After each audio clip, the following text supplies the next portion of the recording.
সাল্লাল্লাহু আলাইহি ওয়াসাল্লাম। উপস্থিত সম্মানিত মুআজ্জাজ মুহতারাম আল মুকাররম আল্লাহ প্রেমিক, রসুল প্রেমিক, আউলিয়া প্রেমিক, দেশ প্রেমিক মুসলমান ভাই ও বাবাজিরা, আসসালামু আলাইকুম ওয়া রাহমাতুল্লাহি ওয়া বারাকাতুহু। মহান আল্লাহ পাকের দরবারে লাখ কোটি শুকরিয়া আদায় করি, যিনি আমাদেরকে আসার বসার তৌফিক দান করেছেন। তাই কালিমাত শুকর আদায় করি, সবাই মুহাব্বতে অন্তর স্থল থেকে সেই মহান আল্লাহ পাকের প্রশংসা আদায় করি, যিনি আমাদের উপরে দয়া করে মায়া করে আল্লাহ পাক আমাদেরকে আখিরি নবীর উম্মত করেছেন। সেই রব্বুল ইজ্জতের দরবারে কালিমাত শুকর আদায় করছি, আলহামদুলিল্লাহ। আমরা সেই প্রিয় নবীর আলিশান বারগাহে রিসালতে অসংখ্য দুরুদ ও সালাম,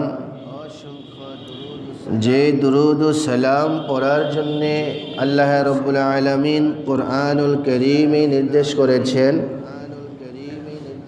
সেই প্রিয় নবীজির উপরে অগণিত দুরুদ ও সালাম এবং মহান আল্লাহ পাকের দরবারে আবারও শুকরিয়া আদায় করি, আলহামদুলিল্লাহ।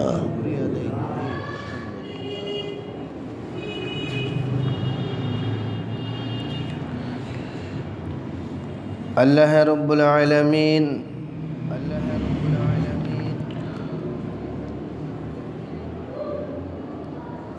পবিত্র কালামে পাকে তিনি ইরশাদ করেন,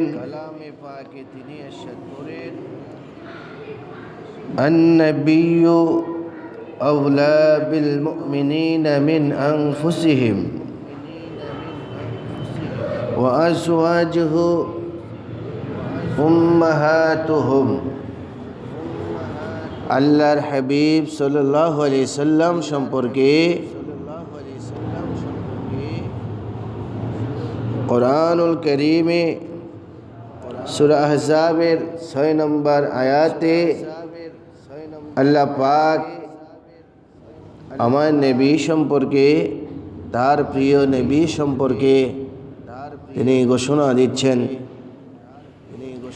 আন-নবিয়্যু আওলা বিল মুমিনিনা মিন আনফুসিহিম। আমার নবী সকল মুমিন যারা রয়েছে, মুমিন বান্দা যারা রয়েছে, তাদের জানের চেয়েও শ্রেষ্ঠ, জানের চেয়েও কাছে, জানের চেয়েও বেশি, অধিক নিকটে।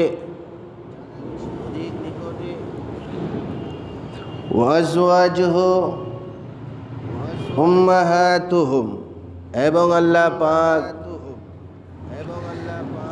কুরআনুল কারীমে ইরশাদ করেন, আর সেই প্রিয় নবীর স্ত্রীগণ, প্রত্যেক মুমিন মুমিনাত যারা রয়েছে তাদের মা। আমাদের প্রিয় নবীজির স্ত্রীগণ, আমরা যারা মুসলমান জাতি রয়েছি, আমাদের জন্য আল্লাহ পাক মা বানিয়ে দিয়েছেন। যেমন মা খাদিজাতুল কুবরা, এই জন্য আয়েশা সিদ্দিকা রাদিয়াল্লাহু তাআলা আনহা নাম বলার আগে আমরা বলি মা আয়েশা সিদ্দিকা রাদিয়াল্লাহু তাআলা আনহা। এমনিভাবে আল্লাহ রাব্বুল আলামিন আমার আপনার প্রিয় নবীকে প্রত্যেক মুমিনের কাছে আল্লাহ পাক ঘোষণা দিয়েছেন, প্রত্যেক মুমিন বান্দার জানের চেয়েও নিকটে আল্লাহ ঘোষণা দিয়েছেন, জানের চেয়েও শ্রেষ্ঠ আল্লাহ পাক ঘোষণা দিয়েছেন। আর আমরা সেই প্রিয় নবীর উম্মত হতে পেরেছি। এই জন্য নবীজিকে বড় ভাইয়ের মতো বলার রাস্তা আল্লাহ বন্ধ করে দিয়েছে। নবীজিকে বড় ভাইয়ের মতো বলা যাবে না। বলা যাবে, এ আকীদা রাখা যাবে? তো নবীজি যদি আমাদের বড় ভাইয়ের মতো হয়, তাহলে নবীজির স্ত্রীগণ আমাদের ভাবি হওয়ার কথা, ঠিক কি না? নাউজুবিল্লাহ বলেন। তো আল্লাহ পাক নবীজির স্ত্রীকে, নবীজির স্ত্রীগণকে আল্লাহ পাক মুমিন বান্দা যারা আছে তাদের জন্য মা বানিয়ে দিয়েছেন।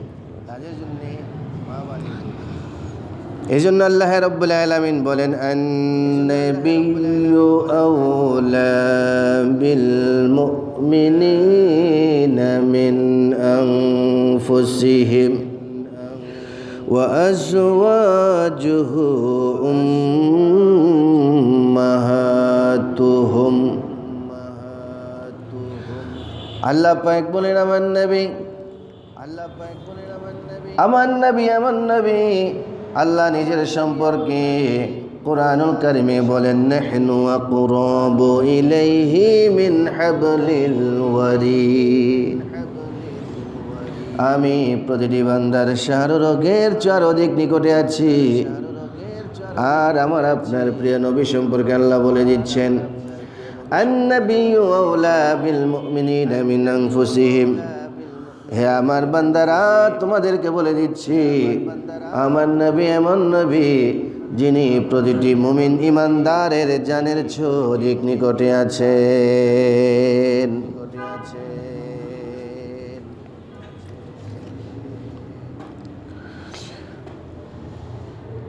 শুধু তাই নয়, আমার প্রিয় নবীজির স্ত্রীগণ তোমাদের জন্য মা, তোমাদের জন্য মা। এই জন্য নবীজির একটা নাম আছে আবুল আরওয়াহ, রুহের পিতা। নবীজি সমস্ত রুহের পিতা ছিলেন আমার নবীজি। নবীজিকে বড় ভাইয়ের মতো সম্মান করা, ভয়ের ভাইয়ের মতো দেখা, আকীদা রাখার ব্যবস্থা আল্লাহ পাক বন্ধ করে দিয়েছেন।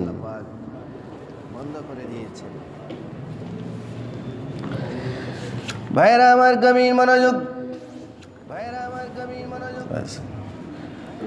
عن أنس أن رسول الله صلى الله عليه وسلم قال لا يؤمن أحدكم حتى أكون أحب إليه من والده وولده والناس أجمعين متفق عليه বুখারী ও মুসলিম।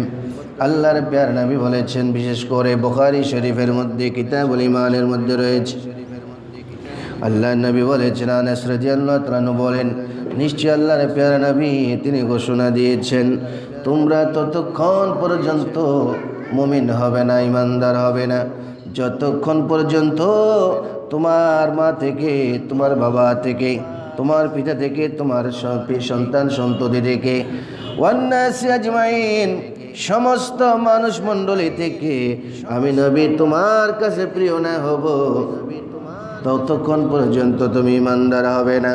যখনই তুমি আমাকে তোমার মা থেকে, তোমার বাবা থেকে, তোমার সন্তান থেকে, সন্ততি থেকে এবং কি সমস্ত মানুষ মণ্ডলী থেকে আমাকে ভালোবাসবে, তুমি ইমানদার হবে।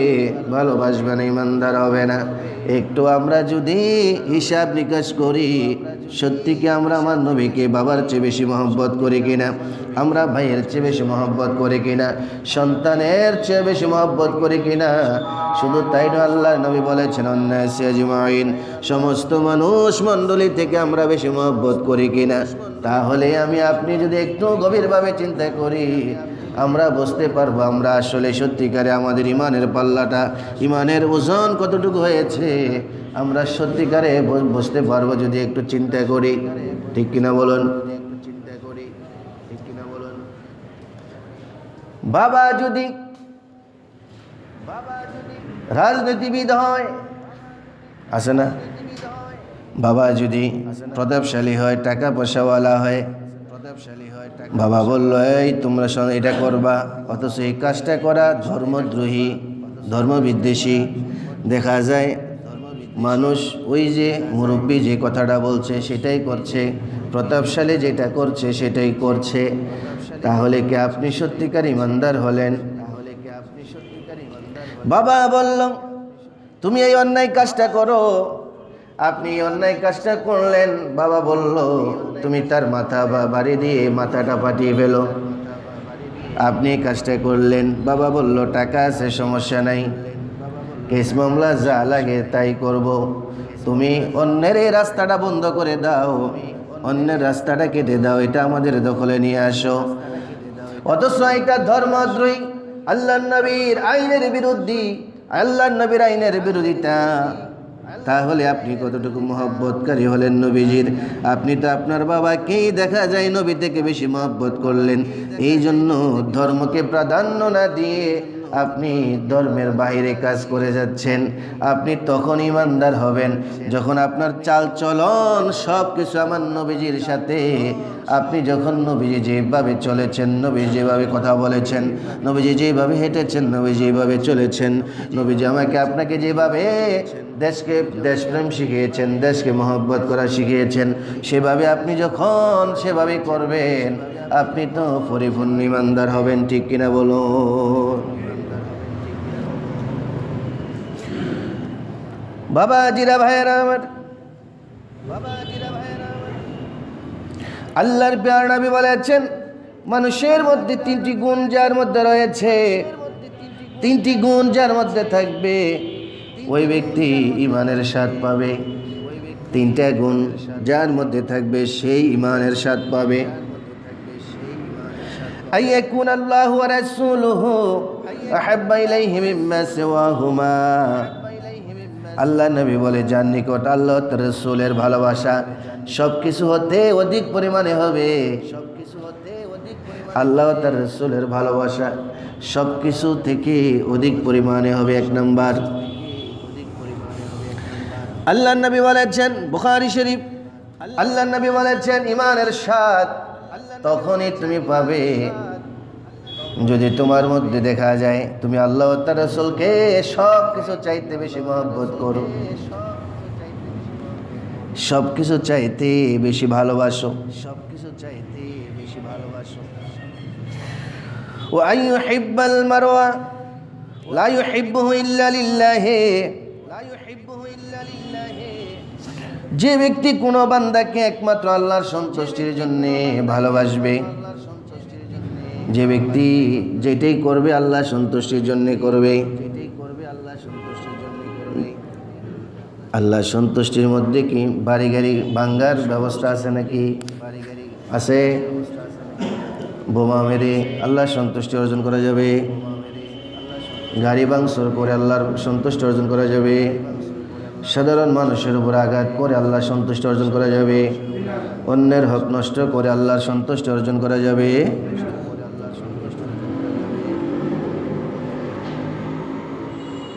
মা বাবার মনে কষ্ট দিয়ে আল্লাহ সন্তুষ্টি অর্জন করা যাবে? এই জন্য আল্লাহ নবী বলেছেন তিনটা কাজ যদি তোমার মধ্যে থাকে, আল্লাহ আল্লাহ রাসূলকে সব কিছু চাইতে বেশি মহব্বত করবে। দুই নাম্বার হলো তুমি যাই করবে আল্লাহ সন্তুষ্টির জন্য করবে, যে কাজটাতে আল্লাহ সন্তুষ্টি রয়েছে যদি তুমি সেই কাজটা করো।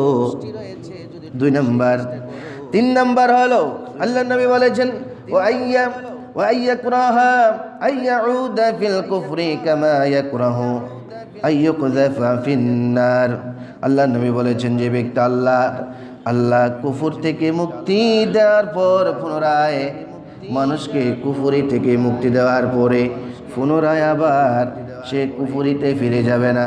অন্যায় কাজ করে আল্লাহ মাফ করে দিয়েছে, তওবা করেছো, তুমি না জেনে বড় পাপ করেছো, আল্লাহ পাক মাফ করে দিয়েছেন।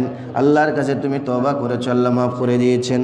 এবার যদি আবার সেই অন্যায় কাজে যদি কুফরি কাজে যদি তুমি লিপ্ত হয়ে না যাও, আল্লাহর নবী বলেছেন তুমি পরবর্তীতে আবার কুফরি কাজটা করতে ওই রকম অপছন্দ করো, যেমনিভাবে জাহান্নামের আগুনে, যেমনিভাবে আগুনের মধ্যে নিক্ষিপ্ত হওয়া তুমি পছন্দ করো না, ঠিক তেমনিভাবে দ্বিতীয়বার আর এই অন্যায় কাজটা করা তোমার পছন্দ না হয়, আল্লাহ নবী বলেছেন তাহলে তুমি ঈমানের পরিপূর্ণ স্বাদ পেয়ে যাবে।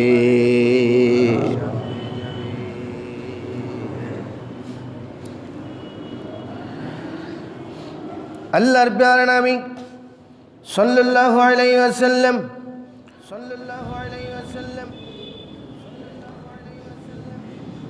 وقال عبد الله بن هشام كنا مع النبي صلى الله عليه وسلم হযরত আব্দুল্লাহ ইবনে হিশাম রাদিয়াল্লাহু তাআলা আনহু তিনি বলেন কুন্না মা'আন নবী সাল্লাল্লাহু আলাইহি সাল্লাম, আমরা নবীজির সাথী ছিলাম, আমরা নবীজির সঙ্গে ছিলাম।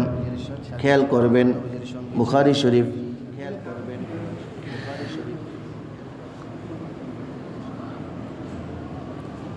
হযরত আব্দুল্লাহ ইবনে হিশাম বলেন আমরা নবীজির সঙ্গে ছিলাম, আমরা নবীজির সাথে ছিলাম। এমত অবস্থায় দেখলাম নবীজি ওয়াহুয়া খিযুম বিয়াদি উমর ইবনুল খাত্তাব, নবীজি হযরত উমর ইবনুল খাত্তাব অর্থাৎ উমর রাদিয়াল্লাহু তাআলা আনহুর হাতে ধরলেন। বড়রা ছোটদের হাতে ধরা আদর করে, এটা সুন্নত। বড়রা ছোটদের কাঁধে ধরা আদর করে, এটা সুন্নত। এখন তো পরিবর্তন হয়ে গেছে, ছোটরা বড়দের কাঁধে ধরে। ঠিক কিনা বলুন? সমাজ প্রতিনিধি, দেশ প্রতিনিধি বিভিন্নভাবে দেখা যায়, মুরব্বীরা বসে আছে আর আমার যুবক সোনার যুবক ভাইয়েরাই কিন্তু ভাইয়েরা চলতে গিয়ে বুঝতে পারতেছে না, আসলে বিভিন্নভাবে ভুল করে বসে, আসলে মুরব্বীদের মনে কষ্ট দিয়ে থাকে। হুশ, মুরব্বীদেরকে শ্রদ্ধা করতে হবে, মুরব্বীদেরকে ভালোবাসতে হবে। ছোট কিছুই উপরে থাকে, দেশ সমাজ সব কিছু তো আপনাদের হাতেই যাবে। যুবক যারা আছেন, আমার আপনার যুবক যারা আছেন, চলাফেরাটা যেন ইসলামিক হয়, চলাফেরাটা যেন ইসলামিক। দেখবেন পেঁপে দেখছেন না, পেঁপে গাছ, যেটার বয়স বেশি এটা নিচে থাকে, যেটার বয়স কম এটা উপরে থাকে। ঠিক আছে, আমরা যুবকেরা নেতৃত্ব দেব, কিন্তু খবরদার মুরব্বীদেরকে যেন কষ্ট দেওয়া না হয়।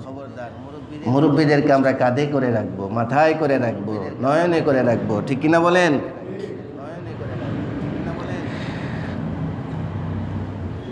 খলিফাতুল মুসলিমিন ওমর ফারুক রাদিয়াল্লাহু তাআলা আনহু,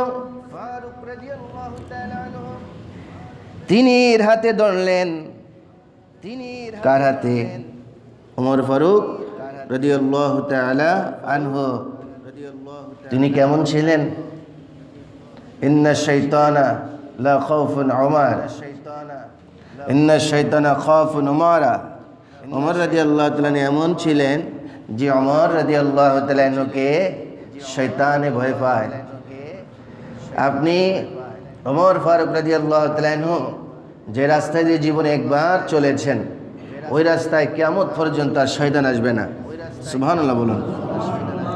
এখনো আপনি যদি শ্মশান খোলায় বোঝেন না, হিন্দুদেরকে যেখানে পুরা হয় ওইখানে কিন্তু বিভিন্ন জিন জাতির মধ্যে খারাপ খারাপ জিন জাতি থাকে, দেও জাতি থাকে, যারা মানুষকে ক্ষতি করে। আপনি যদি ওই শ্মশান খোলায় যদি ওমর ফারুক রাদিয়াল্লাহু তাআলা আনহুর নাম নিয়ে বুকে ফু দিয়ে 7 বার ওযু করে যদি নাম নিয়ে বুকে ফু দিয়ে যদি আপনি শ্মশান খোলাতেও বসে থাকেন, আপনাকে কিছুই করতে পারবে না।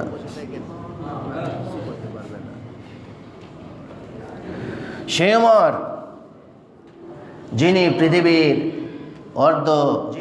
রাষ্ট্র অর্ধ পৃথিবী শাসন করেছেন, ইসলামিক আইন কানুন প্রতিষ্ঠিত করেছেন।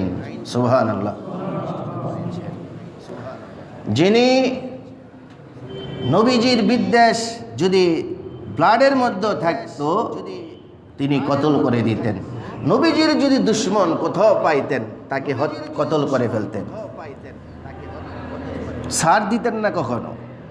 নবীজির বেলা কাউকে ছাড় দিতেন না। সে প্রিয় নবী ওমর ফারুক রাদিয়াল্লাহু তাআলা আনহুর হাতে ধরলেন। তো এবার নবী করিম সাল্লাল্লাহু আলাইহি সাল্লাম বলেন,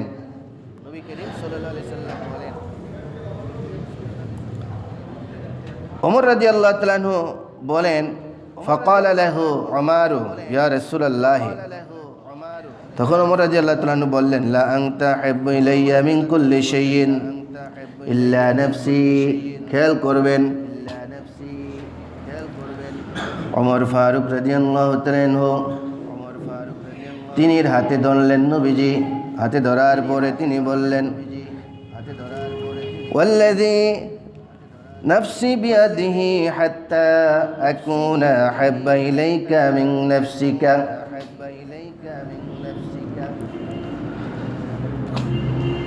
ওমর বলেন, আনতা লা আনতা আহাব্বু ইলাইকা মিন কুল্লি শাইইন ইল্লা নাফসি ইয়া রাসূলুল্লাহ। আমি ওমর ফারুক রাদিয়াল্লাহু তাআলা আনহু আমি আপনাকে আল্লাহর যত সৃষ্টি রয়েছে সমস্ত সৃষ্টির চাইতে আপনাকে বেশি মহব্বত করি। কে বলেন? ওমর ফারুক রাদিয়াল্লাহু তাআলা আনহু। কে? আলোচনা বোঝেন না? আস্তে আস্তে বলি, আলোচনা বোঝেন না? তো বুঝলে বলবেন কে? ওমর ফারুক। আমি আবার হাদিস শরীফ থেকে প্রথম থেকে বলছি। নবী করিম সাল্লাল্লাহু আলাইহি সাল্লাম কার হাতে ধরলেন? কার হাতে? হাতে ধরার পরে ওমর ফারুক রাদিয়াল্লাহু তাআলা আনহু কি বললেন? জি ইয়া রাসূলুল্লাহ, আল্লাহর যত সৃষ্টি আছে সকল সৃষ্টির চেয়ে, শুধু আমার জান ব্যতীত সকল সৃষ্টির চাইতে আপনাকে বেশি মহব্বত করি। বুঝে আসছে? নবী করিম সাল্লাল্লাহু আলাইহি সাল্লাম বললেন, ফাকালান নবী সাল্লাল্লাহু আলাইহি সাল্লাম, লা ওয়াল্লাযী নাফসি বিয়াদিহি হাত্তা আকুনা আহাব্বা ইলাইকা মিন নাফসিকা। ওমর, তুমি ততক্ষণ পর্যন্ত আল্লাহর কসম করে বলছি যে আল্লাহর হাতে আমার কুদরতে প্রাণ রয়েছে। ওমর, তুমি পরিপূর্ণ ঈমানদার হওনি যতক্ষণ না আমি নবীকে তোমার জীবনের চাইতে জানের চেয়ে বেশি মহব্বত করবে না, ঈমানদার হবে না। তোমার জানের চাইতে বেশি মহব্বত করলে তুমি ঈমানদার হবে। ওমর ফারুক রাদিয়াল্লাহু তাআলা আনহু তিনি বলেন, ফাকালা লাহু উমর ফাইন্নাহু আল-আনা ওয়াল্লাহি লা আনতা আহাব্বু ইলাইকা মিন নাফসি। ওমর বলেন, ইয়া রাসূলুল্লাহ, হে আল্লাহর কসম করে বলছি আমি ওমর এখন থেকে আপনাকে আমার জীবনের চাইতে বেশি মহব্বত করি।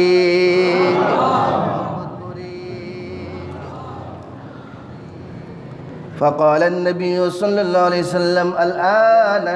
তখন নবী করিম সাল্লাল্লাহু আলাইহি সাল্লাম বলেন, ওমর তুমি এখন পরিপূর্ণ ঈমানদার হয়েছো। সুবহানাল্লাহ বলুন। এই হাদিস শরীফটি বুখারী শরীফের দ্বিতীয় খণ্ডে 981 পৃষ্ঠার মধ্যে রয়েছে। মূল কিতাব বাংলা যেটা অনুবাদ হয়েছে অনেকেই করেছেন, ওই অনুবাদকের মধ্যে অনুবাদ যেটা বাংলা হয়েছে ওইটির মধ্যে নাও পেতে পারেন, কিন্তু মূল কিতাবে পাবেন। বুখারী শরীফ তো 30 খণ্ডে 30 পারা, দেখা যায় এরকম বাংলা বুখারী বলে সব খণ্ড একসাথে, এটা তো সম্ভব না।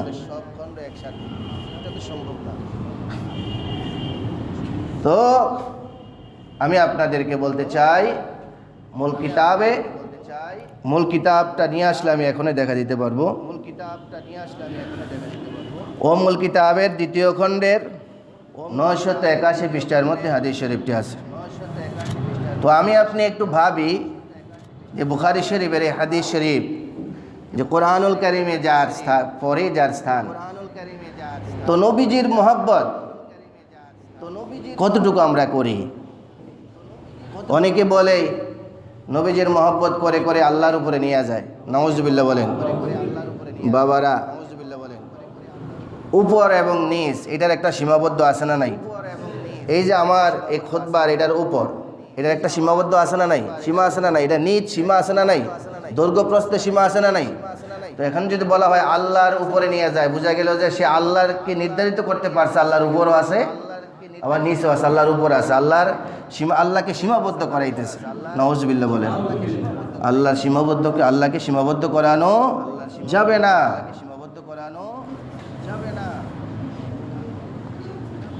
নবীজির মহব্বত আপনি কতটুকু করেন? আপনাকে যদি বাড়ি দেওয়া হয় যে তুমি ধর্মের বিরুদ্ধে কাজটা করো, আপনাকে অনেক মানুষ আছে 10 লক্ষ টাকা দিলে দেখা যায় ইমান বিক্রি করে দেয়, আছে না নাই? 1 লক্ষ টাকা পাইয়া 10,000 টাকা পাইয়া আপনার দেখা যায় ইমান বিক্রি করে দিচ্ছে। তা আপনি কতটুকু নবীজির মহব্বত বোঝেন? নবীজিকে ভালোবেসেছেন সাহাবাই কেরাম, নবীজিকে ভালোবেসেছেন সাহাবাই কেরাম। এই জন্য উমর ফারুক রাদিয়াল্লাহু তাআলা আনহু বলেন, কিতাবুল ইমানের বুখারী শরীফ প্রথম হাদিসটা হলো, ইমানদার হবে না যতক্ষণ পর্যন্ত তোমার বাবার চাইতে, মার চেয়ে, সন্তান সন্ততি এবং কি সকল কিছু অন্যাস আজমাইন, সমস্ত মানুষ মণ্ডলী থেকে আমাকে ভালোবাসবে না। এটার মধ্যে জীবনের কথা নাই, কিন্তু এই বুখারী শরীফেই, কিতাব বুখারী শরীফের 2য় খণ্ডে এই হাদিস শরীফটা আসছে। উমর ফারুক রাদিয়াল্লাহু তাআলা আনহু তিনি বলেছেন, ইয়া রাসূলুল্লাহ, আমি আপনাকে আমার আল্লাহর যত সৃষ্টি আছে, এই সৃষ্টির মধ্যে মা বাবা আছে না নাই? এই সৃষ্টির মধ্যে ওমর ফারুক রাদিয়াল্লাহু তাআলা আনহু আছে না নাই? এই সৃষ্টির মধ্যে ওনার সন্তানাদি আছে না নাই? তিনি বলতেছেন, সকল সৃষ্টির চাইতে আপনাকে বেশি মহব্বত করি। নবীজি বলে, না, যতক্ষণ তোমার জানের চেয়ে বেশি মহব্বত করবে না, ইমানদার হবে না পরিপূর্ণ। তখন তিনি বললেন, আল্লাহর কসম করে বলছি, এখন থেকে আমার জীবনের চাইতে বেশি আপনাকে মহব্বত করি। রদুর শরীফ পড়ি, আল্লাহুম্মা সাল্লি মাওলানা মুহাম্মদ ওয়া আলা আলি সাইয়্যিদিনা।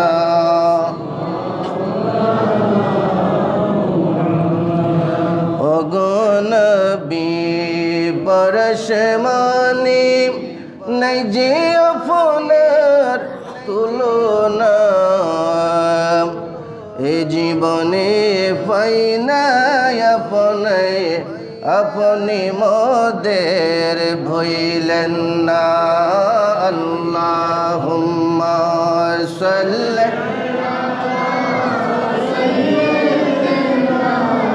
মাওলানা মুহাম্মদ ওয়া আলা আলি সাইয়্যিদিনা। এখানে দাঁড়িয়ে আলোচনাটা করার জন্য একটা যদি স্ট্যান্ড হইতো, ওই যে যেভাবে করে অন্যান্য, এটা সুন্নত আর কি। আল্লাহুম্মা সাল্লি আলা সাইয়্যিদিনা মাওলানা মুহাম্মদ ওয়া আলা আলি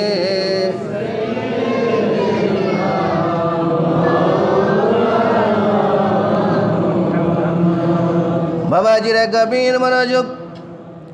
আল্লাহর প্যারা নবী মুহাম্মদুর রাসূলুল্লাহ সাল্লাল্লাহু আলাইহি ওয়াসাল্লাম, তিনি এমন একজন সত্তা যিনিকে আল্লাহ পাক নিজে মহব্বত করেন। আল্লাহর প্যারা নবী রাহমাতুল লিল আলামিন মুহাম্মদুর রাসূলুল্লাহ সাল্লাল্লাহু আলাইহি ওয়াসাল্লাম হযরতে মুসা কালিমুল্লাহকে তিনি কে উপাধি দিয়েছেন কালিমুল্লাহ, আল্লাহর বন্ধু, আল্লাহর সাথে কথা বলেছেন।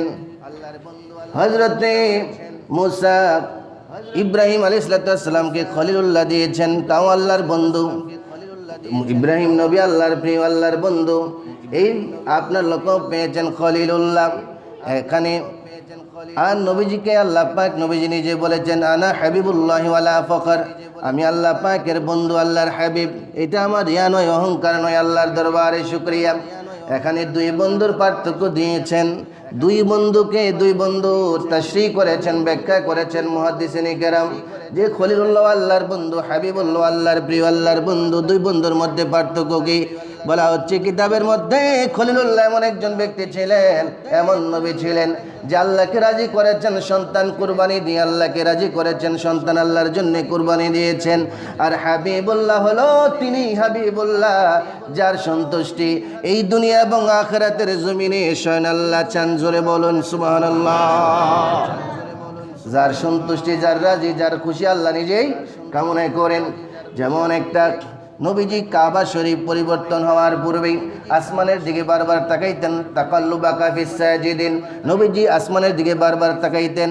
আল্লাহ পাক বলেন, নবীজি আপনি আসমানের দিকে কেন বারবার তাকান? বুঝেছি আপনার বাইতুল মুকাদ্দাস আপনার উম্মতের কিবলা থাকুক, এটা আপনি পছন্দ করেন না। ইয়া রাসূলুল্লাহ ফালানুওয়াল্লিয়ান্নাকা কিবলাতান তারদাহা, নবীজি আপনি নামাজরত অবস্থায় রয়েছেন, আপনি যেদিকে এখন ফিরে যাইবেন সেটি আপনার উম্মতের জন্য, আপনার সন্তুষ্টির জন্য, তার দহা আপনার সন্তুষ্টির জন্য আমি আল্লাহ পাক কিবলা পরিবর্তন করে দিলাম। জোরে বলুন সুবহানাল্লাহ।